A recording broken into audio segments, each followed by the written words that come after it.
Hello students. तो सुना आपने ऊपर की पंक्तियों में किस तरह से जो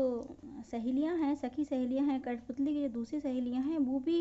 एक ही सुर में बोलने लगती हैं और वो भी आज़ाद होना चाहती हैं और किस तरह से समर्थन करती हैं अपनी जो पहली कठपुतली का समर्थन कि हाँ हम भी आज़ाद होना चाहते हैं। तो जैसे जब उसने सुना कि जो हमारी और सखी सहेलियां हैं वो भी हमारी तरह आज़ाद होना चाहती हैं, हमारी बात का समर्थन करने लगी हैं, तो कहीं ऐसा तो नहीं कि हम कुछ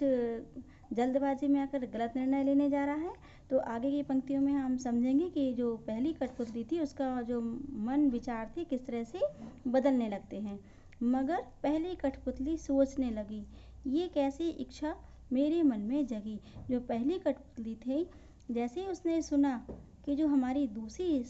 साथी संगी सहेलियां हैं वो भी हमारी तरह आज़ाद होना चाहती हैं और हमारे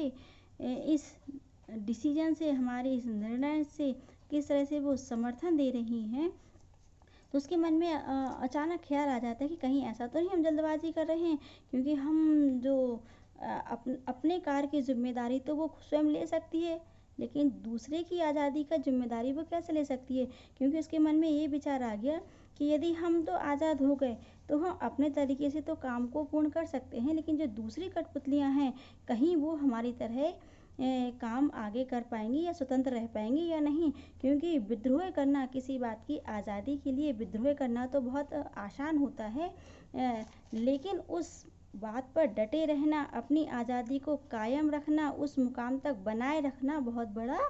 एक बहुत बड़ी जिम्मेदारी का वर्क होता है। तो शायद मैं तो निभा लूँ, लेकिन जो दूसरी हमारी सखी सहेलियां हैं वो निभा पाएंगी या नहीं। तो कहीं ऐसा तो नहीं कि ये जो हम निर्णय ले रहे हैं वो कहीं जल्दबाजी में निर्णय तो हम नहीं ले रहे हैं। तो ये आज आपने कठपुतली पाठ की व्याख्या को समझा, जो कि भवानी प्रसाद मिश्र जी ने समझाया है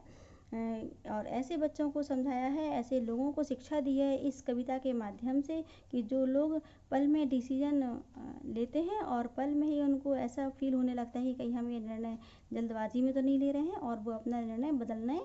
बदलने के लिए तैयार हो जाते हैं। Thank you, have a nice day.